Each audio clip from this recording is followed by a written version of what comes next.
Hi everybody, hope you're all okay. If I can ask everybody to keep their microphones muted while you're in the meeting, that would be great, just so that we don't pick up on everybody's dogs barking in the background and things like that. So that would be lovely.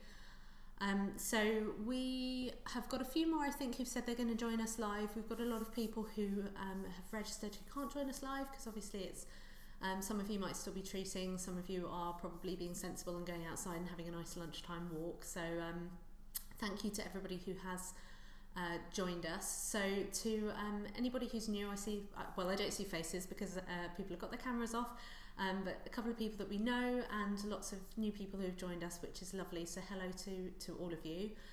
Just to do some introductions, my name's Philippa Oakley. I'm one of the coaches at Oakley Coaching. I'm a qualified chiropractor with 10 years in private practice and also working in the NHS. So I work with the NHS as a registered coach and mentor.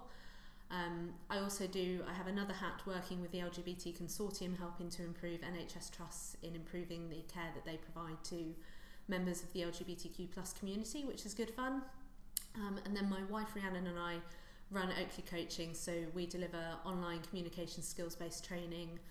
We have a number of online courses on communication skills, health coaching and motivational interviewing, LGBTQ+ inclusivity. And we do a little bit of this as well. So this is something that we, these kind of CPD sessions is something that we started during the pandemic. So we started doing that back in 2020, and then we've just kind of kept it going because it's a nice way to touch base with all of you. So I'm here today with Paul, who has very kindly consented to come along and be he's a new patient for us. And the aim of today is to show you how to use some of the health coaching and motivational interviewing skills that we talk so much about, and show how we would use those in a new patient consultation. Now, in order to maximise the learning from observing this and from taking part, we've tried to just minimise the distractions so you can really focus on the conversation and focus on the types of questions that are asked. What we're going to do is initially go through a new patient consultation, so in exactly the same way as you would do once you've got the patient in your consultation room. You've done that kind of initial meet and greet at reception, and then you bring them in, you sit them down, and you get started from there. And we're going to show some of the skills that we talk about, so shared agenda setting, shared decision making. If you've been through the course with us, they'll probably be quite familiar to you, so it will hopefully be a nice way for you to see how they're used in an actual consultation. And then what we're hoping to do is to move on to the report of findings and show how you can use coaching skills to create a narrative in your report of findings, which is something that is increasingly becoming more emphasised as something that we ought to be doing. So instead of certainly the way that we were taught, which was to give a diagnosis, a prognosis, to explain the course of treatment, to explain how many sessions, for example, how many treatments over a period of time, and then to get going, we now work more to create a narrative to help really build understanding of what's going on. So you will notice that any report of findings that we give now, there are no anatomical models. There's no scary disc models where we can squish it and make the disc bulge. There's actually very little other than having a conversation with the patient, and that's something that hopefully will come across today. Paul has quite kindly said that he will answer any questions at the end in terms of his experience, which will be really, I think, really informative because it's really helpful to hear from Rhiannon and I, where we say these skills are really important and they're something that we all ought to be doing, but to hear from a patient's perspective in terms of what it's like for you, because it is quite a different experience in terms of the questions that are asked and the format. So answer honestly. If you think some of the questions are weird, that's fine, we get that a lot, because some of them are a bit weird and a bit different. But hopefully it'll be a really interesting session for you all. And any questions that you have for me at the end as well, we'd be happy to jump on and to answer those. So I'm going to keep an eye on time, and we'll hopefully be finished with this section of things by sort of 10 past, quarter past, and then we've got a nice amount of time for questions at the end. So without further ado, we will get started. So Paul, Firstly, Hello. hi, lovely to meet you, and Thank you. thank you for coming to see me. Okay, What brings you here today? so I'll come about my hands. Your hands. Yes. Okay. Yeah. So I'm suffering from two things in my hands. I can't straighten them without a lot of discomfort, and I have an ache in my middle finger on both hands, and it's slightly disconcerting that I've got this in both hands at the same time. And how long have you been noticing this for? Ooh, probably a couple of weeks now. It started as a general discomfort, and then I was trying to do something and I suddenly realised that I couldn't actually get my fingers straight. And it took a while to realise that, because of course you spend much of your time with your hands sort of slightly curled anyway, as if you're holding something. Okay, so both hands as well. Yeah. Do you have some other concerns that you want to talk to me about today? So one of the things that struck me about it, because it is in both hands, is perhaps the root cause isn't in my hands at all, but I have a long existing neck injury on my right hand side, which I did, I don't know, some 20 years ago, and I now just live with a gentle ache, if that's the right word, in my neck, and it hasn't, as far as I'm aware, affected my hands to date, but it suddenly occurred to me when they both started aching, well, what could cause both of them to demonstrate similar symptoms? And the severity varies from hand to hand, so it's not always right or left hand dominant, but it's always similar symptoms. Okay, so similar symptoms in both hands, and this concern in the neck that predates the hand complaint. That's correct. Yeah. And any other concerns? Not really. I mean, it goes from being moderately uncomfortable or something you scarcely notice to being, I really can't do anything with this hand, and just occasionally I get like a geometric lock in the finger which needs to be eased out by the other hand. It's quite disconcerting. Yeah. So Tell me more about that. So the finger, I don't know, I'm waving my finger about and people probably can't see, but the finger gets, the hand gets like that, and when I go to straighten it, the middle finger doesn't, and then I end up having to straighten it, and I don't know quite why, and it tends to be in the left hand actually mainly that I find this, and it's almost as if you suddenly go, oh, my middle finger hasn't moved. That's really interesting. So you've noticed that the complaint with the neck, that's been there for some time. Yes. The hands, of the two, which would you say is the most problematic at the moment? Well, I've lived with my neck for so long that it's just one of those things. I just routinely, I'm constantly stretching it, and I do a lot of Pilates type stretching on my neck. But this is new, and of course the challenge is you can live with a neck injury, believe it or not. But if you want to do anything and your hands aren't working, it becomes a bit of a problem. I don't have any real loss of grip strength, so I can still open jars and bottles, and they're like, oops, there it goes, cramping. But it is slightly worrying when you think, oh, I can't use my hands properly. Yeah, and that's interesting. So just as you were doing that, you noticed that it started to... Just as I do that, I can feel the tension in my hands, and then as I straighten them, the middle finger's reluctant to straighten. And does it feel better once it is straightened? Yes, yeah, it does, and it feels better if it's immersed in warm water for a while as well. I think warm water seems to solve everything, doesn't it? Well, a nice hot bath often does. But that's really interesting. So it sounds like you've been doing some things yourself to help with this. Yes.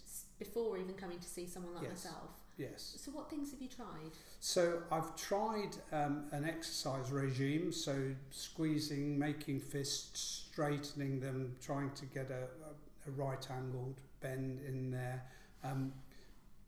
Squidgy ball, so a tennis ball type holding exercise. Yeah. And as I said, immersion in warm water. I suspect I ought to be immersing them in cold water as well, but that's just not as much fun, if that's the right word. It's not as enjoyable as the warm water. Let me just interrupt. What makes you suspect that the cold water might help? Well, historically, having an ice pack on my neck is something that I've done quite a lot. So I recognise that both heat and cold are ways of dealing with this sort of ache.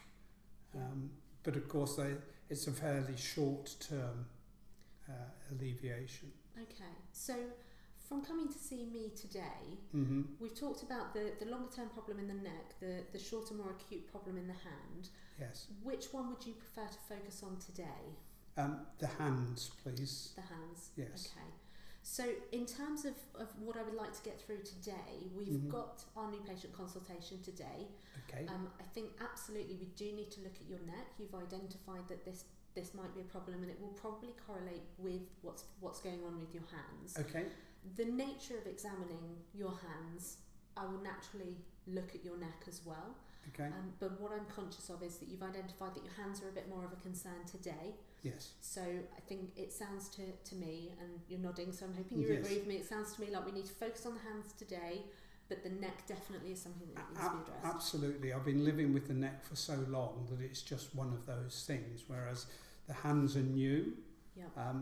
And there is a concern, I suppose, that if my neck is starting to affect my hands, what happens next? You know, so I would like both to treat some sort of treatment for the symptoms in my hand, but also to understand what's causing it, because putting them in warm water eases it. But I can't spend the rest of my life with my hands in warm water. It gets a bit tricky. It does. Well, so that's really interesting. In terms of understanding and your learning from things, how do you prefer to learn? Are you a visual person? Do you like things written down? Historically, I've read materials, so Okay. I'm a reading is my preferred way, although the sort of generic use of PowerPoint and slides means that there's a lot of visual now. Quite often the words are delivered visually. So, yes. So yeah. Okay, that's really helpful for me to learn. Just because, sorry, I'm just going to admit somebody into the waiting room, which we wouldn't do in a consultation. That's really interesting for me to know, because in terms of helping to build that understanding of what's going on, right, we can do that in a range of ways. So we can use some textbooks if you'd like to really get into the anatomy of what's going on. We can just write some bits down for you to go away and read at home. I can send you some research articles and things like that. So that's definitely something that we can help, because it's really important that your hands, you need to live with them, but I can help in terms of that ongoing management of it. Now, I think you've really hit on some really important things. I've heard just as you've been talking, you've been saying, it's worrying, it's disconcerting, it's a bit concerning. So what are your concerns about this? Well, I suppose you use your hands, not surprisingly, for everything. One of the major concerns is I'm a wood turner in my spare time, and if I can't grip the tools properly, I don't need to grip them tightly, but I do need to grip them sufficiently to operate, then that might influence my hobby, which would be a disappointment. When I'm walking the dogs, having them pull on the leads is a problem, and I do quite a lot of dog walking, so I'd rather not be constantly reminded that my hands are hurting. So that is part of the challenge. And the other thing is, I think if you're worried about your hands, then you tend to do less. And I think it's fairly common with any injury. It restricts your life in all sorts of ways that you don't really appreciate first off. And doing less is invariably not a good thing, because eventually you end up doing nothing and you become that famous couch potato. Yes, absolutely. But you're exactly right. There's real quality of life issues with these things, being worried about not being able to walk the dogs or, do your hobbies and things like that. So I think it's really important to look at those as part of what we're doing here. So how does it affect you at the moment with the wood turning as an example? So I suppose because it's not routinely very painful, I can focus on my hobby, and your mind goes elsewhere, and you don't really notice it. I do notice when I put a tool down, if I've been holding it for some time, that the hands are tended to lock is a bit severe, but they're more reluctant to open, to straighten than I would like, and periodically you get that, oh, that finger hasn't moved piece. So I mean, that's how I notice it. But with all of these sort of minor, call them minor ailments, these discomforts, if you're really focused on something else, then it tends to fade into the background. But catching them, suddenly having the dogs yank on them or something like that is really quite uncomfortable. Really problematic. Yeah. Well, that's really, really interesting, and definitely something that we need to address. Okay. You know, it's much more important to me that we get you back to doing the things that you love and that you enjoy. So where you are today to where you want to be. Right. When you're in that future period of time, what will be happening for you with regards to these hands? How will you know you're better? Well, I suppose when the main thing would be when the fingers no longer lock up from that position. The slight cramping, the slight discomfort that I feel throughout the fingers and the tops of my palms, I think I could live with, but it's that sort of locking piece, because it's quite obvious. So back to a free range of movement in my hands would be the desired end state. If there's residual discomfort, then that's fine. That's something you can live with. Ideally, you wouldn't have any, but full function, even with some discomfort, would be success. Whereas reducing function would be where I think we would end up if I didn't have some form of treatment. Okay. And this is always the $1 million question, because when I say to somebody, when would you like to be in that position? When do you think is realistic for us to get that full range of function? Yesterday's a bit soon, isn't it? I don't know. I would hope we would get there within a couple of weeks, perhaps a month. I recognise from previous injuries that you can't expect an instant cure, and invariably it involves working towards it. And I also recognise that if you don't do the work towards it, then it takes longer. But yes, I think weeks would be a realistic timescale in my mind, but then I'll defer to you for that. That's okay. So 2 weeks, 3 weeks, 6 weeks? 3-4 weeks would be, I think, reasonable to me, yes. Which one, 3 or 4? 4. 4 weeks. Okay, so 4 weeks' time, we're looking to have this full range of motion and function back in the hands. Yes. Potentially a little bit of residual discomfort that's still lingering. Yeah, that would be fine. Okay, so that would be okay. Yes. Okay, so I just want to go over and cover everything that I've heard you say, and make sure that my understanding of what's going on is correct. Is that okay? Yes. So we've talked about your hands, and you've mentioned that the hands have become more recently problematic. You're having this issue with your middle finger where it locks, and it's the straightening out that can be a challenge. Suspect that there's a link to this long-standing neck problem that you've had for a long time. Yes. Yes. Yeah. Yeah. I think there is a link to my neck. It's just that the neck has been there so long, and this is new, that it's not an obvious link. It's just that if you've got symptoms in both hands at the same time, it doesn't, to me, seem reasonable that I would have done something with both hands exactly at the same time. Yeah, I think that's completely fair. It's a very, very reasonable assumption to make that it would be unusual for both hands to develop a new acute issue at the same time. Right. So I think that's completely fair and completely reasonable. So the problems with the hands, you've mentioned it impacts your wood turning.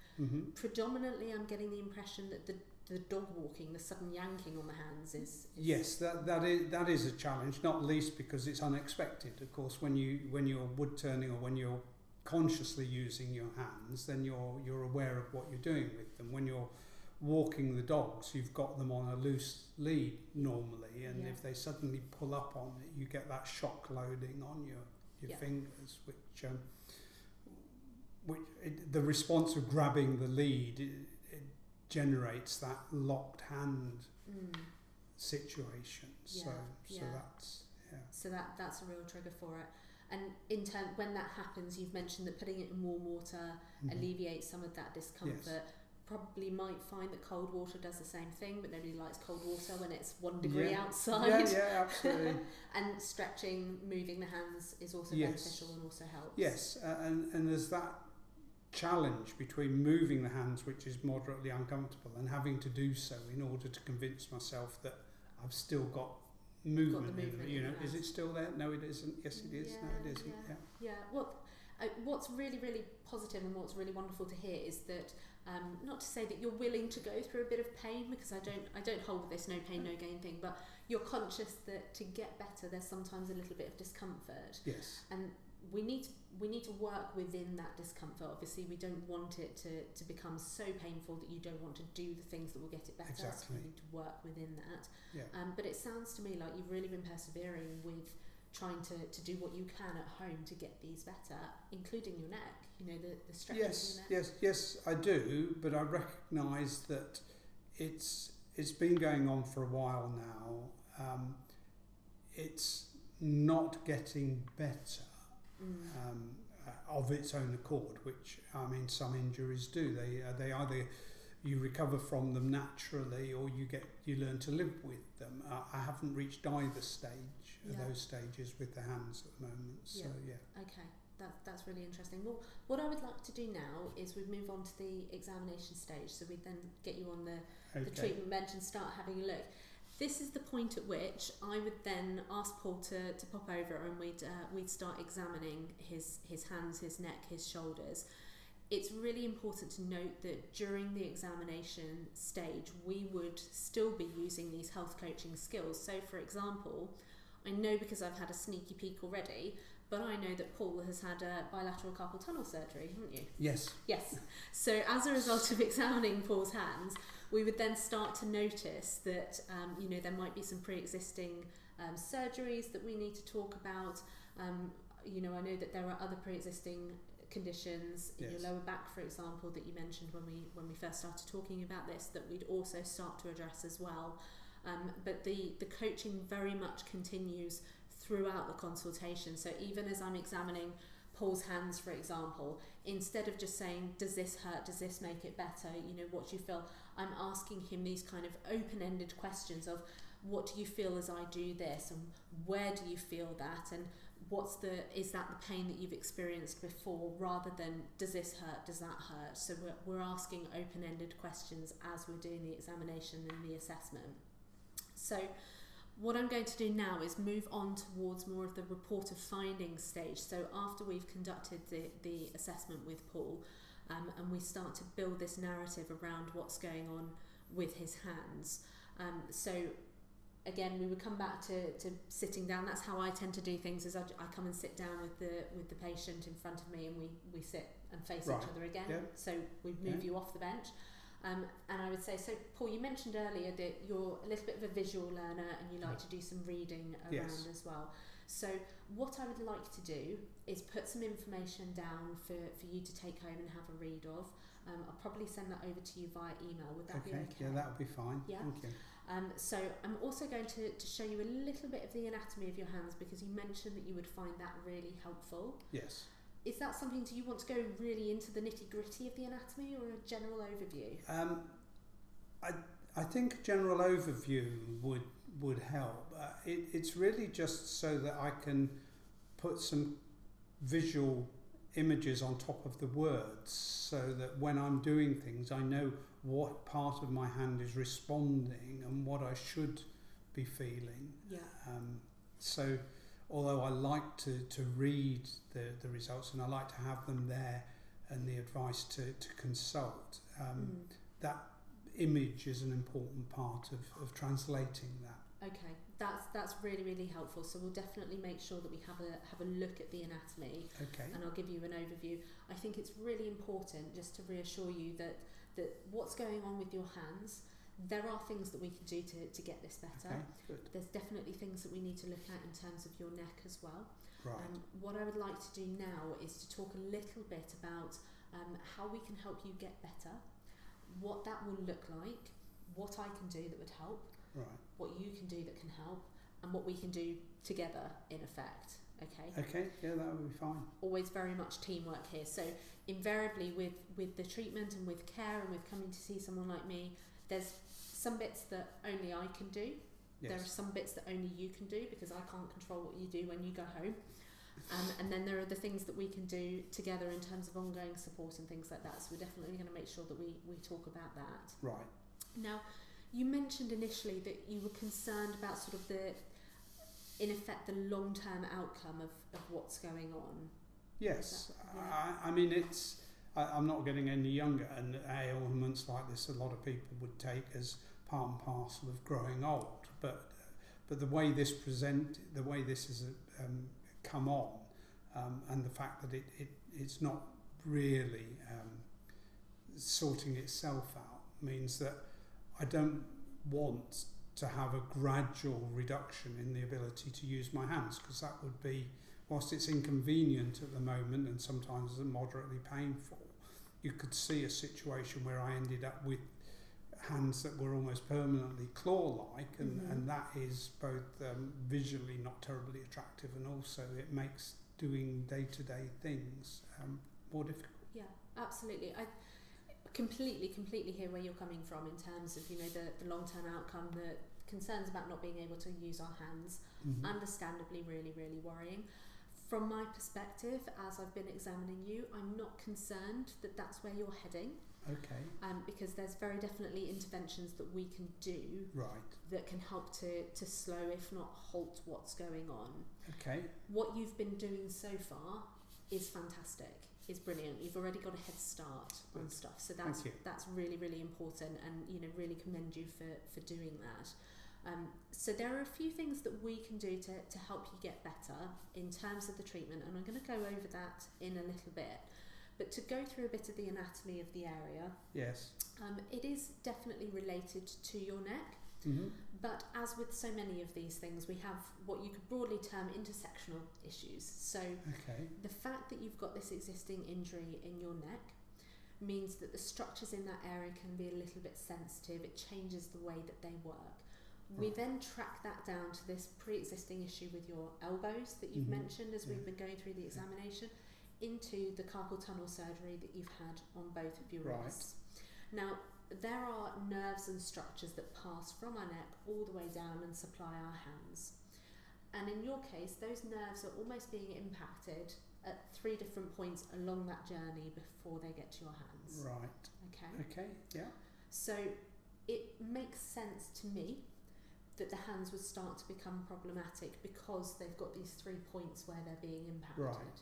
Okay. Yes. So as you can see, and I would have my book here where I'd be showing Paul the anatomy of the area, but as you can see these nerves as they travel down the arm, and you can see these 3 points where they are being impacted.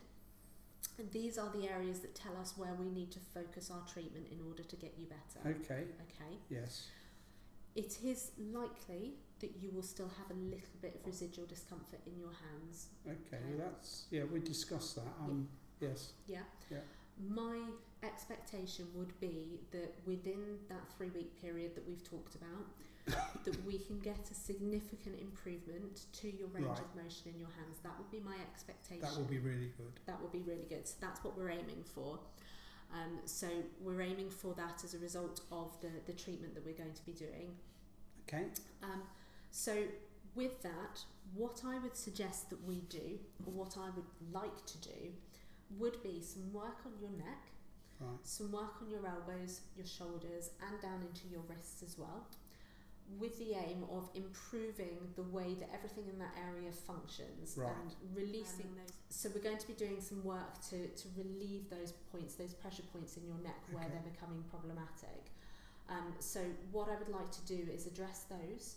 Okay. And give you some bits that you can be doing at home that will really help to alleviate the discomfort that you're experiencing. Does that make sense? It does. Yeah? It does, yes. I suppose the challenge really is how invasive in terms of, or how disruptive the treatment will be at home. You know, I wouldn't hope it wouldn't involve hours of exercising and the like, but a little and often approach would probably be fair. Well, it would be easier to manage, I think, and more likely for me to follow than having to set up for an hour and a half session once a day, which, to be honest, I've had in consultations. Previous consultations. Years before. Okay, so realistically, how much time do you think you could give each day towards doing some exercises? Well, I'll give what's needed, but I mean, I would have thought 20-30 minutes is reasonable, and whether if it's spread out through the day in little sections, then probably more than that, because if it's easy and straightforward, then it's something you can do almost any time. Because it's not as if I don't think I'm going to need masses of equipment and the like to do this. So it's a balance between doing enough to help myself and not feeling that trying to fix my hands is taking over my life. That's completely fair. Completely fair. Okay. So Paul and I were just talking about the fact that, and it's a really interesting point, that actually sometimes in the nature of going through reported findings, of talking about things that people can do to get themselves better at home, they also raise the very valid concern of getting themselves better taking over their life. So we've talked about what you feel would be realistic for you to spend in terms of doing exercise throughout the day. And you said, how long do you think? I think 30 minutes or so would be fair, because that would fit in. But as I said, if it was small or easy short periods, then I could quite easily do more of them. What I don't particularly want is to have to set aside huge swathes of the day to deal with what is a discomfort and an inconvenience, as opposed to a life-threatening ailment. Yeah. So it's proportionate, I think, is what I would. Proportionate is fair to say. So in that 30 minutes, would that be 30 minutes in one go, 30 minutes in increments? It could be. I mean, it depends it depends very much on the treatment plan that we come up with and the regime that you want me to do while I'm between visits. And I don't mind, as I say, I can carve 30 minutes out of the day. Most people can, normally at the beginning or the end of the day. Particularly a wood turner could carve 30 minutes absolutely. Out of the day. No pun intended. But if it's cumulative through the day, then as you know, it will be one of those where you, every time you stop and you think about it, you would do something about it. But what I'm trying to say is I don't really want to have, as I've had before, an hour and a half physio session on a daily basis, because I don't think I've tried it, and I certainly can't stick to something that requires me to do an hour and a half every day. Yeah, I think that's completely reasonable, and sometimes, you know, we see this a lot. Sometimes we give an exercise to get somebody better, and then we give another exercise and another one, and we actually need to keep that bird's eye view of everything that you're doing, because it's not just going to be the exercises that get you better, and it's completely reasonable that you do a little bit at home. I think cumulatively throughout the day, from what you've told me, is going to fit in with your life better. Yes. I think it will actually have more of an impact than doing an hour and a half in a day. Good. But we also need to talk about what I can do to help get you better. So there are a few things that I would suggest, and what we can do is we can talk about these options, and then you tell me which one sounds best to you. Okay? Yes. So what I would suggest that we do is do some treatment on your neck, with an aim of improving the range of motion that you've got in your neck. We've noticed that your neck is very stiff and tight from all your years of sitting in tornadoes. Yes. As a flight lieutenant in the RAF. So we know that you have very, very tight neck muscles. and we need to do some work to release those down and try and get some range of motion in your neck. Yes. That I would anticipate would have a knock-on impact on alleviating some of the symptoms as they go down the rest of your arm. Okay. But you've also got some what we call scar tissue and a bit of fascial tethering around where your surgeries are in your wrists. Okay. So doing a little bit of work around that scar as well it's what we call mobilising the area. So we really want to break up that scar tissue, Right. where it can kind of almost pucker and put pressure on that area. I'd never thought of the carpal tunnel because that was so long ago. I'd not thought of it. Yeah, it's quite a problem. You know, I had a C-section recently, for example, and it's not uncommon for people who've had major surgeries, and any surgery is major surgery. So I don't care what people say, whether a mole that was removed and you have a scar there. You know, the impact that it has on the way that area of our body can function can vary quite drastically for each person. So that's definitely something that we need to look at. Okay. And I think it would be important to look at because it doesn't sound like it's something that's been addressed previously. No. So that would be really important, as well as obviously doing some work around these elbows as well. Right. You've mentioned just as we were doing the examination that